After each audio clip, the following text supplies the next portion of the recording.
Hello learners, welcome to my YouTube channel We Learning. This is Priya Barnwal and friends, आज हम अपने international business की series को continue करेंगे। तो ये है अपना पार्ट 3। इससे पहले मैंने पार्ट 1 एंड 2 में आपको इंटरनेशनल बिजनेस के stages, theories of international business and EPRG framework करा दिया है। अगर आपने नहीं देखा तो आप वो भी ज़रूर देखना। और फ्रेंड्स, ये अपने उन सारे फ्रेंड्स के साथ शेयर करना जो भी यूजीसी नेट जेआरएफ की प्रिपरेशन कर रहे हैं from commerce background, economics background and management background, क्योंकि ये बहुत इंपॉर्टेंट यूनिट है। इससे काफ़ी क्वेश्चंस आते हैं एग्जाम में। तो चलो हम लोग आज की क्लास को कंटिन्यू करते हैं। तो आज हमने क्या करना है, आज हम करेंगे एलपीजी। एलपीजी बोले तो लिक्विफाइड पेट्रोलियम गैस नहीं, मीन्स आपका हो गया liberalisation, privatisation and globalisation. And करेंगे हम modes of entry into international business. International business में एंटर करने के लिए क्या क्या तरीके हैं वो देखेंगे हम। ओके, चलो क्लास को कंटिन्यू करते हैं। लिबरलाइजेशन, तो लिबरलाइजेशन क्या होता है? लिबरलाइजेशन मीन्स उन सारे रिस्ट्रिक्शंस को अपनी कंट्री से हटाना जिसके वजह से मेरी कंट्री के ग्रोथ या डेवलपमेंट में रुकावट बन रही हो। ओके, तो होता क्या है ना, हो क्या रहा था, गवर्नमेंट बहुत ज़्यादा कंट्रोल कर रखी थी। हमारे इंडिया की जितनी कंपनीज थी उस पर गवर्नमेंट का बहुत ज़्यादा कंट्रोल था, जिसकी वजह से कंपनीज आगे नहीं बढ़ पा रही थी, उनको इंडिपेंडेंसी नहीं मिल रही थी, खुल नहीं पा रही थी कंपनीज। फिर आया ये लिबरलाइजेशन का कंसेप्ट। लिबरलाइजेशन में फिर बोला गया कि भाई थोड़ा सा खोलो, थोड़ा सा इंडिपेंडेंसी दो कंपनीज को, सो दैट वो मिले दूसरों से, उनको भी पता चले, कंपटीशन बढ़े, उनको भी खुलने का मौका मिले और वो अच्छे से ऑपरेट कर पाए, अपने अकॉर्डिंग चला पाए कंपनीज को। तो रिस्ट्रिक्शंस को या तो पूरा हटाने की बात की गई या तो थोड़ा, मीन्स कुछ कुछ प्रोडक्ट्स ऐसे थे जिस पे पूरे रिस्ट्रिक्शंस नहीं हटाए गए थे, कुछ हद तक रेस्ट्रिक्शंस थे और कुछ पे पूरी रिस्ट्रिक्शन हटा दी गई थी कुछ कंपनीज पे। ओके, तो ये है अपना लिबरलाइजेशन। तो लिबरलाइजेशन के ऑब्जेक्टिव्स क्या हैं? तो लिबरलाइजेशन पॉलिसी जो इंट्रोड्यूस की गई वो क्यों की गई? तो वो लाई गई to increase competition amongst domestic industries, so that domestic industries means हमारे कंट्री के अंदर की जो इंडस्ट्रीज हैं उनमें कंपटीशन को बढ़ावा दिया जा सके। और फिर जब इंडस्ट्रीज बढ़ेंगी, कंपटीशन बढ़ेंगे, फिर इंपोर्ट एक्सपोर्ट भी ज़्यादा होगा और आपका प्रोडक्ट भी ज़्यादा अच्छा मिलेगा फिर, है ना। और आपको इसमें हो क्या रहा था, जब लिबरलाइजेशन पॉलिसी लाई गई ना, तो उसका मेन, आप ये बोलो ऑब्जेक्टिव क्या था, तो मेन था ना कि हमारे पास डेट बहुत ज़्यादा हो गया था हमारे इंडियन गवर्नमेंट का, उधार बहुत ज़्यादा बढ़ता ही जा रहा था हमारा। तो फिर बोला गया कि हाँ, जब थोड़ा सा रेस्ट्रिक्शन हटाओगे, थोड़ी फ्रीडम दोगे कंपनीज को, तो इस तरह से करके फिर अपना डेट कम किया जा सकता है। ये जो बर्डन, बोझ बन रहा था, उसको थोड़ा कम किया जा सकता है। ओके, तो ये बोला गया लिबरलाइजेशन पॉलिसी में। ओके, अब आया अपना प्राइवेटाइजेशन। तो प्राइवेटाइजेशन में क्या बोला गया? प्राइवेटाइजेशन में बोला गया to reduction of ownership of the management of a government owned enterprise, means privatise कर दो कंपनीज को। मीन्स जो कंपनीज के हाथ में, गवर्नमेंट के हाथ में जो ओनरशिप थी ना कंपनीज की, तो गवर्नमेंट क्या कर रही थी, उसको प्राइवेटाइज कर दे रही थी, प्राइवेट कंपनीज को दे रही थी, क्योंकि इनसे प्रॉपरली चल नहीं रहा था, डेट बर्डन बढ़ता जा रहा था। तो फिर इन्होंने प्राइवेट के हाथ में देना शुरू कर दिया कंपनीज को। तो किस तरीके से प्राइवेट के हाथ में दिया? तो फर्स्ट है आपका बाय डिसइन्वेस्टमेंट। अब डिसइन्वेस्टमेंट क्या होता है? तो डिसइन्वेस्टमेंट मीन्स गवर्नमेंट का के जो एसेट्स थे ना दूसरी कंपनीज में, वो क्या कर रही थी, गवर्नमेंट सेल कर दे रही थी एसेट्स को, या एसेट्स को लिक्विडेट कर दे रही थी। तो इससे उसके पास पैसे आ रहे थे, कंट्रोल भी हट रहा था। ओके, तो इस तरह से डिसइन्वेस्टमेंट करके की गई प्राइवेटाइजेशन। और by withdrawal of governmental ownership and management of public sector companies. और क्या हो रहा था, कंट्रोल हटा लिया जा रहा था, जिस कंपनी में गवर्नमेंट का बहुत ज़्यादा कंट्रोल था ना, उससे हटा लिया जा रहा था कंट्रोल, गवर्नमेंट ओनरशिप हटा लिया जा रहा था। ओके, ये था अपना प्राइवेटाइजेशन। अब देखो प्राइवेटाइजेशन लाने से फ़ायदा क्या हुआ, तो फ़ायदा ये हुआ to improve the financial situation of the government. ये सोचकर प्राइवेटाइजेशन को इंट्रोड्यूस कर रहे थे कि हाँ फाइनेंशियल सिचुएशन अच्छी होगी गवर्नमेंट की। डिसइन्वेस्टमेंट कर रहे हैं, एसेट्स को सेल कर दे रहे हैं और आपका या लिक्विडेट कर दे रहे हैं, तो पैसे आ रहे हैं ना हाथ में। तो सिचुएशन को अच्छे करने की बात की गई इसके थ्रू। और to reduce the workload of public sector companies. अब कंट्रोल सिर्फ पब्लिक सेक्टर के हाथ में नहीं थी, अब इसको ओनरशिप को थोड़ा खुला छूट दिया गया, अब प्राइवेट के हाथ में दे दी गई ओनरशिप, तो काम भी तो बट गया, पब्लिक भी हो गई, प्राइवेट कंपनीज भी हो गई, तो वर्कलोड भी कम हो रहा था। And raise funds from disinvestment, से फंड्स आ रहे थे उनके पास। गवर्नमेंट ऑर्गेनाइजेशंस की एफिशिएंसी भी इंक्रीज हो रही थी एंड हेल्दी कंपटीशन होने लग गया। जब प्राइवेट के हाथ में दे दी गई ना ओनरशिप, तो प्राइवेट कंपनीज रन होने लगी, तो उनमें कंपटीशन भी बहुत बढ़ने लग गया। तो ये ऑब्जेक्टिव था। और encouraging foreign direct investment, foreign direct investment जब प्राइवेटाइज की जाएंगी कंपनीज, तो फॉरेनर्स भी आकर इन्वेस्ट करेंगे, इससे भी हमारे पास पैसा आएगा, तो बर्डन कम हो सकता है। और यही हुआ भी, तो एंकरेज की गई फॉरेन डायरेक्ट इन्वेस्टमेंट को इंडिया में। Okay, sorry. अब देखो फॉर्म्स ऑफ प्राइवेटाइजेशन। अब प्राइवेटाइजेशन के फॉर्म्स कैसे हैं, क्या किस तरह से प्राइवेटाइज की जा रही थी। तो एक तो है आपका डीनेशनलाइजेशन और स्ट्रैटेजिक सेल। ये देखो स्ट्रैटेजिक सेल ना, इससे क्वेश्चन भी आया हुआ है, ये दिसंबर में आया अपना 2019 में कॉमर्स वालों के लिए। तो अच्छा चलो, तो फिर स्ट्रैटेजिक सेल क्या है, तो यह डीनेशनलाइजेशन मीन्स जब गवर्नमेंट अपना 100% ओनरशिप प्राइवेट के हाथ में दे देती है ना, तो उसको बोलते हैं स्ट्रैटेजिक सेल या डीनेशनलाइजेशन। और अब पार्शियल प्राइवेटाइजेशन और पार्शियल सेल मीन्स जब government more than 50% but less than 100% ownership partner private companies के हाथ में दे रही होती है, तो वो होता है आपका पार्शियल प्राइवेटाइजेशन और partial sale. Okay, more than 50% and less than 100% privatise कर दिया तो। अब ये है अपना डेफिसिट प्राइवेटाइजेशन और टोकन प्राइवेटाइजेशन। मीन्स जब गवर्नमेंट 5 to 10% मीन्स बहुत छोटा परसेंटेज, ठीक है, अपने ओनरशिप का 5 to 10% प्राइवेट के हाथ में देती है, प्राइवेट कंपनीज के हाथ में, तो वो होता है आपका डेफिसिट प्राइवेटाइजेशन और टोकन प्राइवेटाइजेशन। ओके, चलो आगे बढ़ते हैं। अब आया अपना ग्लोबलाइजेशन।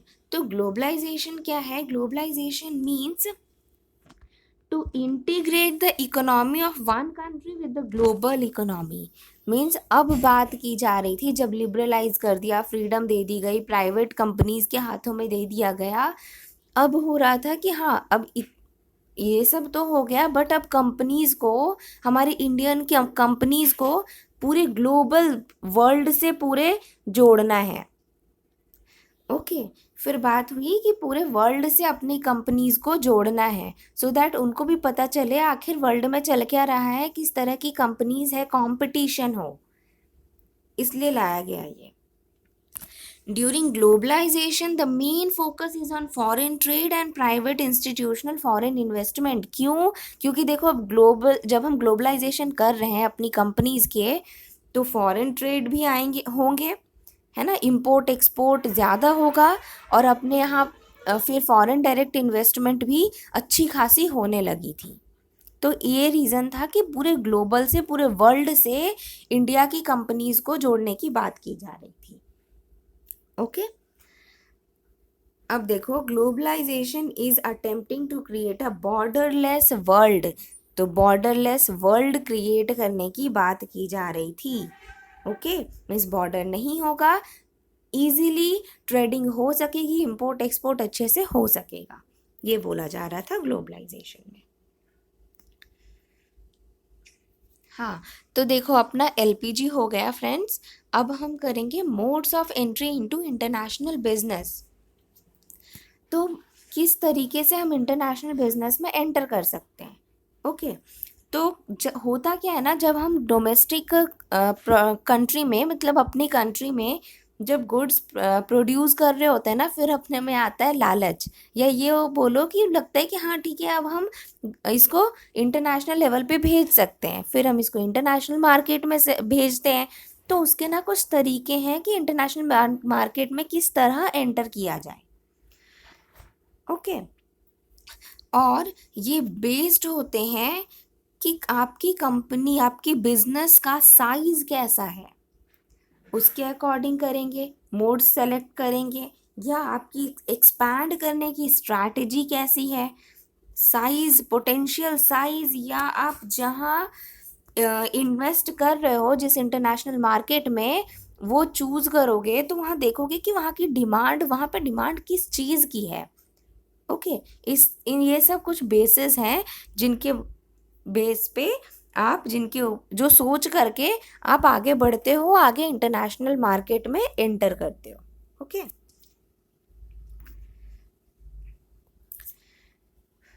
तो देखो अब ये क्या है, each of this entry strategies for international market are different in terms of, ये हर किसी में ना, आप जो भी मोड सेलेक्ट कर रहे हो, कोई भी स्ट्रैटेजी लगा रहे हो, तो वो आपका कॉस्ट कितना लग रहा है, आपका रिस्क कैसा है, भाई आप ये सब भी देखोगे ना एंटर करने से पहले कहीं इंटरनेशनल मार्केट में, कि कितना कॉस्ट लग रहा है आपको, रिस्क कितना है उसमें, और इजीली आप उसको एग्जीक्यूट कर पा रहे हो या नहीं, और आपको कितना रिवॉर्ड मिलेगा, है ना। तो इस तरह से देखते हैं। तो देखो ये हम देख लेते हैं, ये चार्ट, ये डायग्राम देख लो। हाँ, देखो ये क्या है, एक सेकेंड, देखो ये क्या बोल रहा है ना इसमें, कि भाई आप कहीं इन्वेस्ट कर रहे हो किसी दूसरी कंपनी में, किसी इंटरनेशनल मार्केट में आप एंटर कर रहे हो, तो आपको रिस्क कितना है वहाँ एंटर करने पे, और आपको रिटर्न कितना मिलने वाला है। ओके, ये देखते हैं हम। तो इनडायरेक्ट एक्सपोर्टिंग, ये मैं थोड़ा थोड़ा अभी ओवरव्यू दे रही हूँ, आगे हम लोग देखेंगे। और अभी देखो इनडायरेक्ट एक्सपोर्टिंग, तो जब हम लोग इनडायरेक्ट एक्सपोर्टिंग करते हैं ना, मीन सिंपली एक्सपोर्ट कर रहे हैं अपने सामान को, बट इनडायरेक्ट तरीके से। इनडायरेक्ट बोले तो कोई इंटरमीडियरी बीच में है, वो बिचौलिया बोलते हैं ना, तो बिचौलिया कोई बीच में है, तो उसके थ्रू हम आपका इंटरनेशनल मार्केट में एंटर कर रहे हैं। तो जब वैसा हम करते हैं ना, तो हमें रिस्क भी कम होता है। ओके, कम होता है रिस्क, क्योंकि इंटरमीडियरी बीच में है, वो हमारी हेल्प कर रहा है, ऑब्वियसली हमें रिस्क कम होगा, और रिटर्न भी कम होता है। क्यों? क्योंकि कुछ अमाउंट तो इंटरमीडियरी भी लेगा ना, तो रिटर्न भी कम होता है। और लाइसेंसिंग एंड, अब ऊपर गए, लाइसेंसिंग एंड फ्रेंचाइजिंग, तो इसमें in comparison to indirect exporting risk भी बढ़ जाता है और रिटर्न भी। जब आप लाइसेंस दे रहे हो किसी दूसरी कंपनी को अपने प्रोडक्ट की, और कि वहाँ पे ऑपरेट करो मेरे ब्रांड नेम पे, इस तरह से, तो उसमें लाइसेंस जब दे रहे होते हैं ना, तो उसमें रिस्क भी अपना बढ़ जाता है, और अपना रिटर्न भी ज़्यादा मिलता है। चल गया तब तो बल्ले बल्ले, फिर बहुत अच्छा खासा रिटर्न मिलता है। और डायरेक्ट एक्सपोर्टिंग मीन्स कोई यहाँ आपके इंटरमीडियरी नहीं है, बस ये खुद से ही अपने खुद का ही सेटअप ले करके जा रहे हैं, डायरेक्टली इंटरनेशनल मार्केट में एंटर कर रहे हैं, बिना किसी की हेल्प की, बिना किसी इंटरमीडियरी की, बिना किसी बिचौलिए की। ओके, तो यहाँ अपना रिस्क भी ज़्यादा है, रिटर्न भी ज़्यादा है। फिर जाकर मर्ज हो गए, जब हम किसी कंपनी में जॉइंट हो गए किसी कंपनी में, तो फिर आपका रिस्क भी ज़्यादा हो जाता है, रिटर्न भी ज़्यादा। और सबसे ज़्यादा रिस्क रिटर्न कहाँ ज़्यादा है? डायरेक्ट इन्वेस्टमेंट में। जब आप डायरेक्ट इन्वेस्ट कर रहे हो ना किसी फॉरेन कंट्री, फिर किसी फॉरेन कंपनी में, तो आपको रिस्क भी ज़्यादा हो जाता है, क्योंकि आपको बहुत ज़्यादा वहाँ का पता नहीं, तो रिस्क भी ज़्यादा हो गया। और हाँ, लेकिन अगर अच्छे से हो गया, काम चल गया, तो फिर रिटर्न भी अच्छा खासा मिल जाता है। ओके, तो ये था अपना कि आप एंट्री कर रहे हो जब इंटरनेशनल मार्केट में, तो किस तरह से चलता है, रिस्क होता है और कितना रिटर्न मिलता है। तो चलो अब एक एक करके देखेंगे। एक्सपोर्टिंग, तो एक्सपोर्टिंग क्या है? एक्सपोर्टिंग मीन्स अपने डोमेस्टिक प्रोडक्ट्स को, या मैंने जो भी प्रोडक्ट बनाया है उसको डोमेस्टिक मार्केट में सिर्फ लिमिटेड नहीं रखना, उसको थोड़ा और एक्सपेंड करना, इंटरनेशनल लेवल पे भेजना, बाहर दूसरी कंट्री में एक्सपोर्ट करना, भेजना। तो एक्सपोर्टिंग में ना इसके दो पार्ट्स हैं। एक तो हो गया आपका इनडायरेक्ट एक्सपोर्टिंग और दूसरा हो गया direct exporting. Indirect exporting means किसी इंटरमीडियरी, किसी बिचौलिए के थ्रू एक्सपोर्ट करना। ओके, किसी बिचौलिए, कोई बीच में जो हो, उसकी हेल्प से दूसरी कंट्री में एक्सपोर्ट करना। लाइक इंटरमीडियरीज में आपको बोल लो मैन्युफैक्चरर, एक्सपोर्ट एजेंट्स होते हैं, या एक्सपोर्ट कमीशन एजेंट्स, या एक्सपोर्ट मर्केंट्स। ओके, इन लोगों की हेल्प से दूसरी कंट्री में एक्सपोर्ट करना, ये हो गया आपका इनडायरेक्ट एक्सपोर्टिंग। अब ये है आपका direct exporting. Direct exporting means जब फॉर कोई भी कंपनी, कोई डोमेस्टिक जो ऑपरेट कर रही है, जो अपने कंट्री में ऑपरेट कर रही है, वो डायरेक्ट जाकर बिना किसी इंटरमीडियरी के हेल्प के दूसरी कंट्री में एंटर करती है, दूसरी इंटरनेशनल मार्केट में एंटर करती है, बिना किसी बिचौलिए के हेल्प के। ओके, तो ये होता है आपका डायरेक्ट एक्सपोर्टिंग। और देखो, ये बता दूं मैं, ये ऑनलाइन प्रोडक्ट बेस्ड कंपनीज का क्या होता है। लाइक आप ऑनलाइन जब कर रहे हो ना, तो यहाँ भी इंटरमीडियरीज होती हैं बीच में, बट यहाँ होता क्या है कि आपको रिटर्न अच्छा खासा मिल जाता है और रिस्क कम होता है। यहाँ इनडायरेक्ट है तो ऑब्वियसली रिस्क कम होगा, बट रिटर्न अच्छा खासा मिल जाता है ऑनलाइन में। तो अगर इनडायरेक्ट एक्सपोर्टिंग भी हम कर रहे हैं और ऑफलाइन ऑनलाइन में देखें, तो ऑनलाइन पे हमें ज़्यादा प्रॉफिट होता है। ओके, चलो आगे बढ़ते हैं। अब अपना आया लाइसेंसिंग। तो लाइसेंसिंग क्या होता है? Licensing means the manufacturer of the home country लीजेस the right of intellectual properties. जो होम कंट्री का मैन्युफैक्चरर है ना, वो इंटरनेशनल मार्केट में वहाँ की कंपनी, फॉरेन कंपनीज को लाइसेंस प्रोवाइड कर रही है अपने इंटेलेक्चुअल प्रॉपर्टी राइट्स की। मीन्स आप एक छोटा सा एग्जाम्पल ले लो, ये है आपका ए और ये है बी कंपनी। ये जो ए है ना, ये फॉरेन की कंपनी है और ये बी अपनी इंडिया की कंपनी है।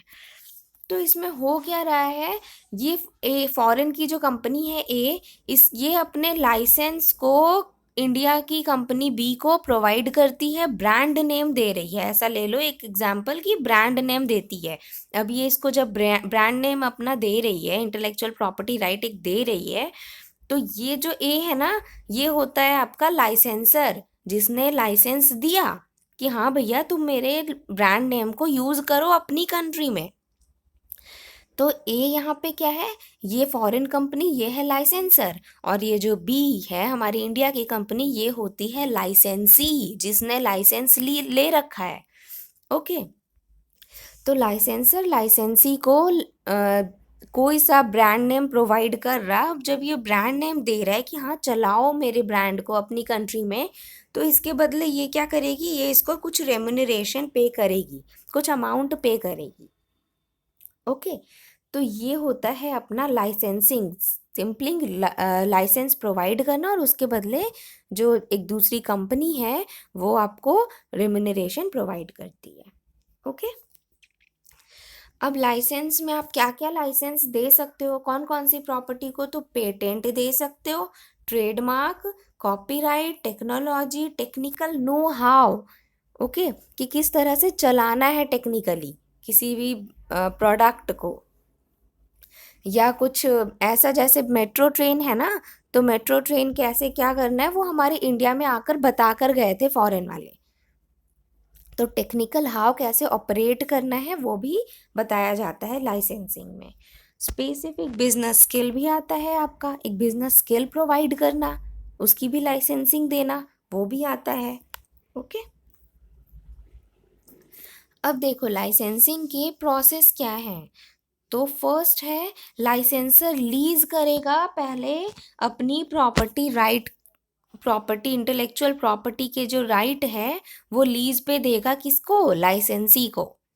और अब ये लाइसेंसी उसको यूज करेगी अपने प्रोडक्ट को बनाने में, और उसके बदले वो क्या करेगी, रॉयल्टी पे कर रही है लाइसेंसर को। कौन पे करेगी, लाइसेंसी रॉयल्टी पे करेगी लाइसेंसर को। और दोनों मिलकर फिर अच्छा खासा रेवेन्यू अर्न कर लेते हैं और इन्वेस्टमेंट भी ज़्यादा नहीं लगता। ओके, तो ये है प्रोसेस आपका लाइसेंसिंग का। अब करेंगे हम फ्रेंचाइजिंग। तो फ्रेंचाइजिंग क्या होता है, इसमें कोई भी एक इंडिपेंडेंट ऑर्गेनाइजेशन फ्रेंचाइजी कहलाता है, which operates the business under the name of another company. ये ना सेम है, जैसा लाइसेंसिंग करा है ना हमने वैसा ही आपका फ्रेंचाइजिंग भी है। बस डिफरेंस क्या है ना कि फ्रेंचाइजिंग में ज़्यादा कंट्रोल होता है, फ्रेंचाइजर होता है। देखो अब जैसे वहाँ लाइसेंसर था वैसे यहाँ फ्रेंचाइजर है। ओके, फ्रेंचाइजर वो कंपनी जो अपने पेटेंट राइट्स या कोई भी इंटेलेक्चुअल प्रॉपर्टी का राइट दूसरी फॉरेन कंट्री को प्रोवाइड करती है। तो वो हो गई आपकी फ्रेंचाइजर, और जिसने लिया उस राइट को वो हो गया आपका फ्रेंचाइजी। तो बस डिफरेंस ये है कि फ्रेंचाइजर का ना ज़्यादा कंट्रोल होता है। देखो फ्रेंचाइजर का ज़्यादा कंट्रोल होता है फ्रेंचाइजी पे in comparison to licensing. Licensing में थोड़ी छूट होती है, ठीक है, लेकिन इन कंपैरिजन, और इसमें भी है but in comparison to licensing, franchising में फ्रेंचाइजर का ज़्यादा कंट्रोल होता है फ्रेंचाइजी पे। क्यों, क्योंकि फ्रेंचाइजी को ना फिक्स्ड अमाउंट भी पे करना पड़ता है, और सेल जब वो कर रही होती है तो सेल पे रॉयल्टी भी देना होता है। ओके, तो ये है अपना फ्रेंचाइजिंग। अब देखो फ्रेंचाइजिंग में भी ना बहुत सारे तरीके हैं किस तरह से फ्रेंचाइजिंग होती है। तो फर्स्ट है आपका process licensing. Process licensing means इसमें ना हम फॉर्मूला दे रहे हैं, कोई फॉरेन कंट्री अपनी इंडियन कंपनी को फॉर्मूला दे रही है कि हाँ ये प्रोडक्ट इस तरह से बन सकता है। ओके, फॉर्मूला प्रोवाइड कर रही है। अब ट्रेडमार्क लाइसेंसिंग, तो ट्रेडमार्क में थोड़ा स्टेप आगे गए, मींस अब ना सिर्फ फॉर्मूला के साथ साथ ट्रेड नेम भी दे रही है वो फॉरेन कंपनी, मेरी कंपनी को, इंडियन कंपनी को। ओके, अब इंटरनेशनल लाइसेंसिंग।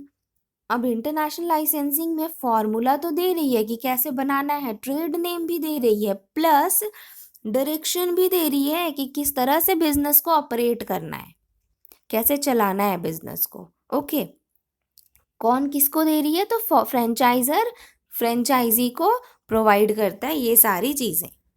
ओके, चलो आई होप फ्रेंचाइजिंग समझ आ गई हो आपको। अब आगे चलते हैं, ये है अपना मैनेजमेंट कॉन्ट्रैक्ट। अब मैनेजमेंट कॉन्ट्रैक्ट मीन्स एक एग्रीमेंट बिटवीन टू कंपनीज या one company provides managerial assistance. देखो ये अपने वर्ड में बताती हूँ मैं, ठीक है।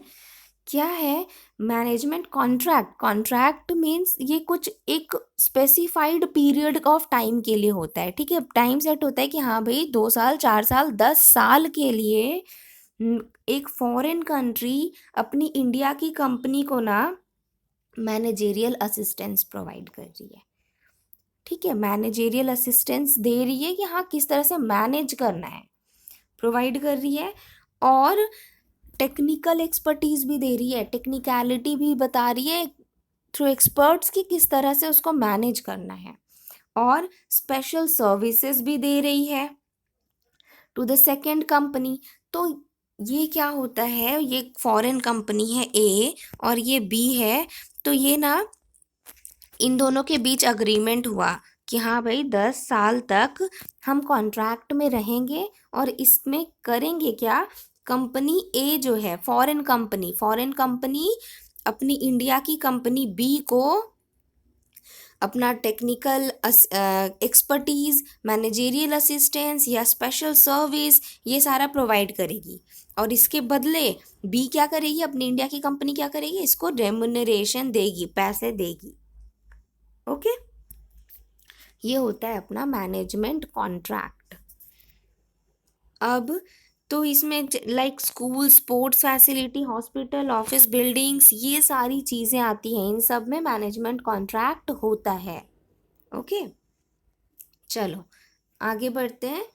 अब ये आया अपना टर्न की प्रोजेक्ट। टर्न की को ना ऐसे याद रखना कि हाँ सारा काम कर लिया, ताला लगा दिया, मतलब सब कुछ करके और चाबी थमा दी दूसरे के हाथ में। ओके, क्या होता है इसमें, देखो इसमें ना एक कॉन्ट्रैक्ट की जाती है दो कंपनीज के बीच में। लाइक ये ए है और ये है आपका बी कंपनी। ए अपनी इंडियन कंपनी है और बी कौन सी है, बी है अपनी फॉरेन कंपनी। तो कंपनी ए जो है ना वो सारा कुछ अरेंज करेगी खुद से, अपना मैन्युफैक्चरिंग करा, उसने सर्विस फैसिलिटी दी, कंस्ट्रक्ट किया कि किस तरह से बनाया जाए, पूरा डेवलप भी कर दिया और करके सारा कुछ थमा दिया, बी को बेच दिया। ओके, लाइक हम फॉरेन कंपनी आई इंडिया में आकर सारा सेटअप लगाकर सारा कुछ सिखा कर कि कैसे करना है, क्या करना है, पूरा डेवलपमेंट करके पूरा बना करके सामान को, और फिर वो दे हैंड ओवर कर दिया कि इसको बी को, मीन्स अपनी इंडिया की कंपनी को हैंड ओवर कर दिया चाबी कि हाँ भैया अब तुम चलाओ, ये तुम्हारा है। तो बी ने परचेज किया ना उससे ये सारी चीज़ें, तो जब परचेज किया तो फिर ये इसको रेम्यूनरेशन देगी, बी फिर ए को रेम्यूनरेशन देगी इसके बदले। तो a foreign company give know how to domestic company, know how provide करती है डोमेस्टिक कंपनी को कि हाँ मैंने सब सेटअप कर दिया, सब बना दिया, अब तुम चलाओ। तो ये होता है आपका टर्न की प्रोजेक्ट। अब देखो ये कितने तरह के होते हैं, 3 तरह के होते हैं, BOD, BOLT and BOOT। Board means build owned development, build किया, बनाया, ओन भी कर लिया और फिर डेवलप करके चले गए। ओके, अपनी इंटरनेशनल मार्केट में डेवलप करके चले गए। अब बोल्ट में क्या आता है, बिल्ड किया, बनाया, ओन भी कर लिया और लीज पे दिया और फिर ट्रांसफर करके चले गए। ओके, अब आपका बूट में क्या आता है, बिल्ड किया, बनाया, ओन किया, ऑपरेट भी कर दिया आकर यहीं पे। ओके, ऑपरेट भी कर दिया और फिर ट्रांसफर करके, चाबी ट्रांसफर करके चले गए। ये हुआ आपका टर्न की प्रोजेक्ट। तो ये सारी तरीके हैं, इस तरह से टर्न की प्रोजेक्ट काम करता है। ओके, चलो आगे बढ़ते हैं। अब ये है अपना जॉइंट वेंचर। तो जॉइंट वेंचर में क्या होता है, मीन्स जॉइंट वेंचर में ना दो कंपनीज बिना मतलब ये दो कंपनीज ना एग्रीमेंट में आ जाती हैं कि म्यूचुअली कि हाँ हम अपने शेयर्स, अपना ब्रांड, अपना नॉलेज, अपने एक्सपर्ट्स को एक साथ लेकर चलेंगे सो दैट हमारी companies large economies of scale पूरे बड़े लेवल पे काम करे और बहुत अच्छे से रिसोर्सेज की भी यूटिलाइजेशन हो और अच्छे से ये वर्क कर सके, ज़्यादा मार्केट कैप्चर कर सके। ओके, इसलिए ये जॉइंट वेंचर होता है। Both business entities share the investment, cost, profit and loss at the pre determined portion. हाँ, ये दो कंपनीज मिलती हैं, लाइक देखो आप ये ले लो, ए है और ये बी है।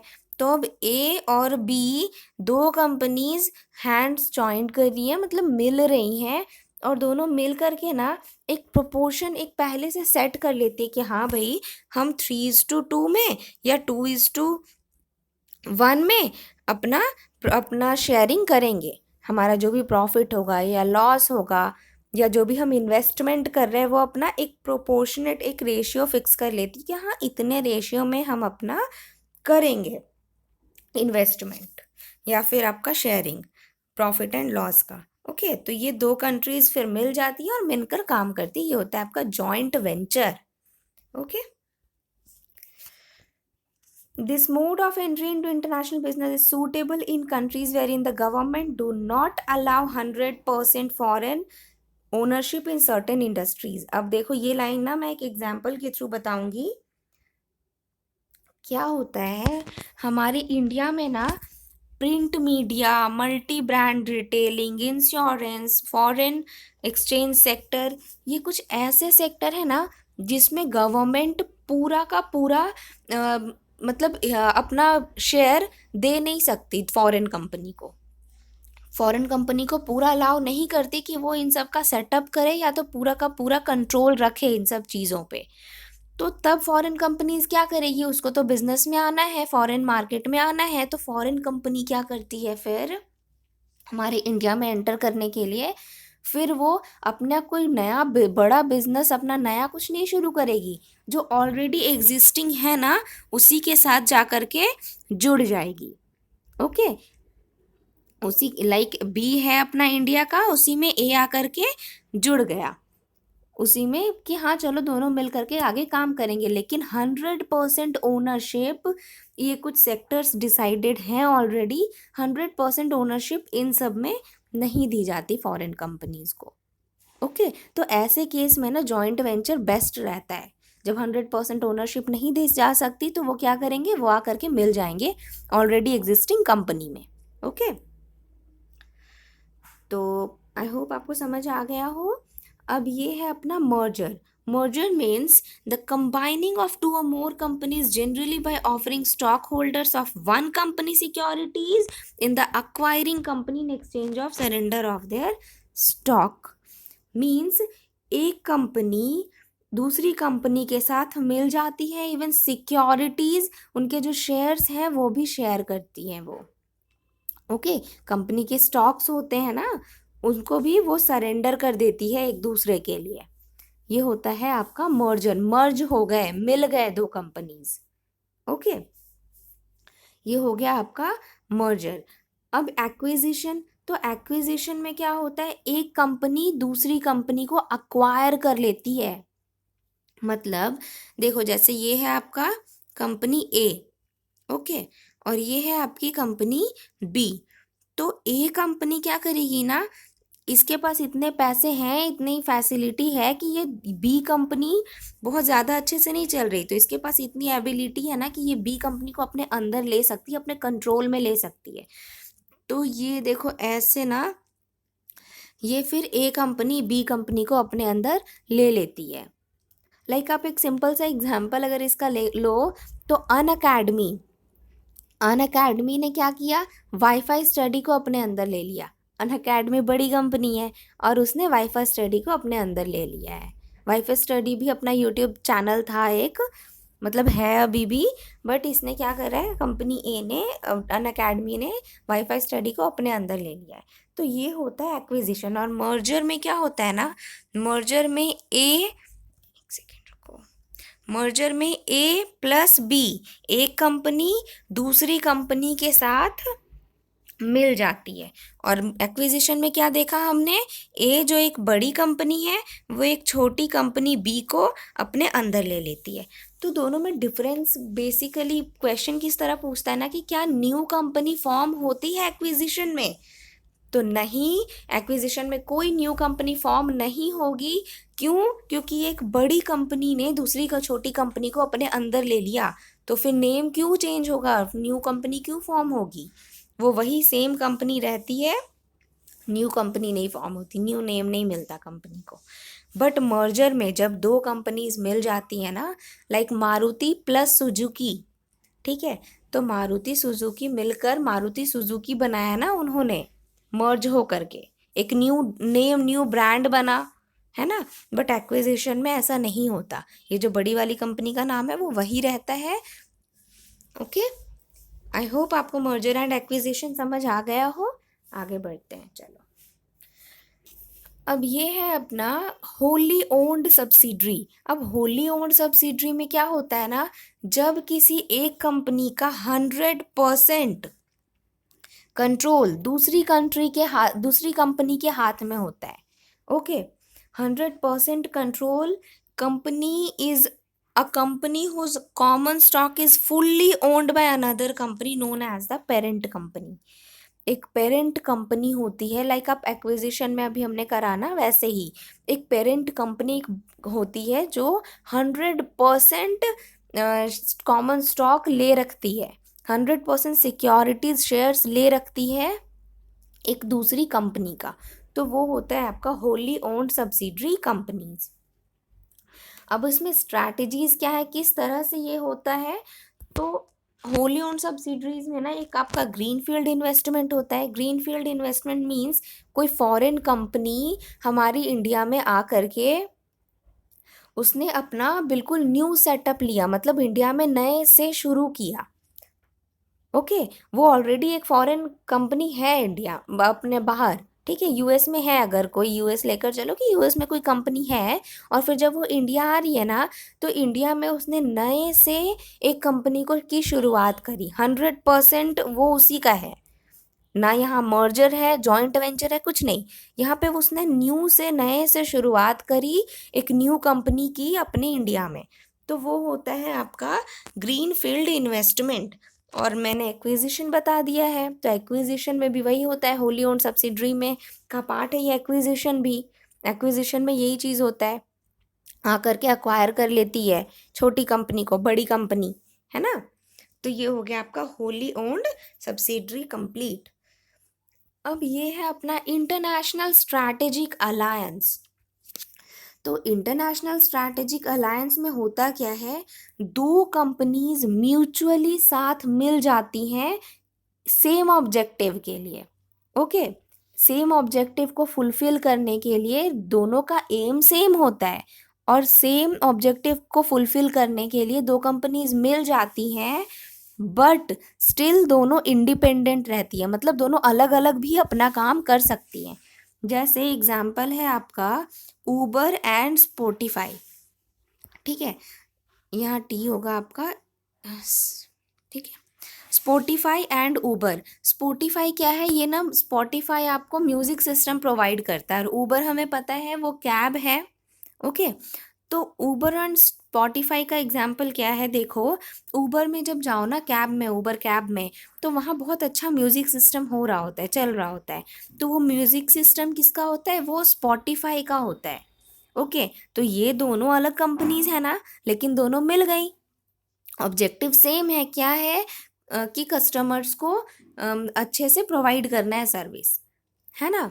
तो ये होता है स्पॉटिफाई म्यूजिक सिस्टम होता है जो ऊबर के साथ मिल गई, ऊबर कैब है, और मिलकर के दोनों सेम ऑब्जेक्टिव अचीव कर रहे होते हैं। लेकिन ऐसा नहीं है कि स्पॉटिफाई अगर ऊबर के साथ मिल गई है तो वो इंडिपेंडेंटली काम नहीं कर सकती है। स्पॉटिफाई भी अपना अलग काम कर सकती है और ऊबर भी अपना अलग से चला सकती है। लाइक ऊबर भी ऐसे कैब चला सकती है जिसमें वो स्पॉटिफाई ना रखे। ओके, और स्पॉटिफाई भी अपना अलग से म्यूजिक सिस्टम चला सकती है। ओके, किसी और के साथ भी मिल करके या फिर अपना अलग से चला सकती है वो म्यूजिक सिस्टम भी। तो ये है अपना strategic international strategic alliance. Okay, this is the combination of two or more firms agreed upon future objective which achieved by together practices of the MNCs। Okay, वही बोल रहा है, फिर से अचीव करना है सेम ऑब्जेक्टिव्स को, बट इंडिपेंडेंसी भी बनी रहेगी दोनों कंपनीज में। ओके, आई होप क्लियर हो गया हो। चलो, अब ये अपना ये लास्ट मोड है, ये क्या है, फॉरेन डायरेक्ट इन्वेस्टमेंट, सबसे ज़्यादा रिस्क सबसे ज़्यादा रिटर्न। ओके, तो फॉरेन डायरेक्ट इन्वेस्टमेंट में क्या होता है, ये है क्या, a company entering N overseas market by making a substantial investment in the country. Means foreign direct investment में होता क्या है, एक इंटरनेशनल एक फॉरेन कंपनी क्या करती है, अपने इंडिया में आ करके इन्वेस्टमेंट करती है। ओके, दूसरी कंपनीज में इन्वेस्टमेंट करती है। वही जो हमने अभी मर्जर, जॉइंट वेंचर या एक्विजिशन या ग्रीन फील्ड इन्वेस्टमेंट देखा ना, उसमें क्या हो रहा था, इन्वेस्टमेंट हो कर रही थी फॉरेन कंपनी आकर, तो उसी को एफडीआई, फॉरेन डायरेक्ट इन्वेस्टमेंट बोलते हैं।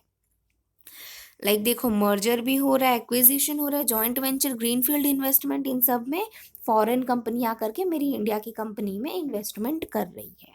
Okay, this strategy is viable when the demand of the size of the market or the growth potential of the market is substantially large to justify the investment। और ये तब होता है जब हमें लग रहा है कि हाँ, अच्छा खासा इन्वेस्टमेंट हो सकता है, हम अच्छा रिटर्न ले सकते हैं। मैंने कहा ना, फॉरेन डायरेक्ट इन्वेस्टमेंट में अपना रिस्क भी ज़्यादा है और रिटर्न भी ज़्यादा होता है। तो ये हो गया अपना फॉरेन डायरेक्ट इन्वेस्टमेंट। अब फॉरेन डायरेक्ट इन्वेस्टमेंट में some of the reasons because of which companies opt for foreign direct investment as the mode of entry into international business, means क्या कारण है, किस वजह से फॉरेन डायरेक्ट इन्वेस्टमेंट स्ट्रैटेजी अपनाते हैं लोग, फॉरेन कंपनीज क्यों एंटर करती है फॉरेन डायरेक्ट इन्वेस्टमेंट के थ्रू। तो ये है रिस्ट्रिक्शन और import limits on certain goods and products. Means कुछ गुड्स एंड सर्विसेज जिन पे ना बहुत ज़्यादा इम्पोर्ट लिमिट्स, रिस्ट्रिक्शंस लगा रखा है। ठीक है, अभी हम कर रहे थे ना कि हाँ, कितना प्राइवेटाइज करना है या फिर कितनी छूट देनी है, कितना इम्पोर्ट एक्सपोर्ट करना है। तो जो इम्पोर्ट हम कर रहे हैं ना अपनी कंट्री में किसी भी प्रोडक्ट की, तो उस पर बहुत ज़्यादा अगर इम्पोर्ट ड्यूटी लगी है, बहुत ज़्यादा रेस्ट्रिक्शन है, तो फिर क्या करेगी, तो it is better for the company, foreign company, कि भाई वो आकर के इन्वेस्टमेंट कर ले और अपना ही प्रोडक्ट यहाँ पे करे, है ना। तो ये एक रीज़न होता है। और दूसरा रीज़न क्या है, manufacturing locally can avoid import duties. अब आप लोकली मैन्युफैक्चर करोगे तो इम्पोर्ट ड्यूटीज़ भी तो अवॉइड होंगे ना।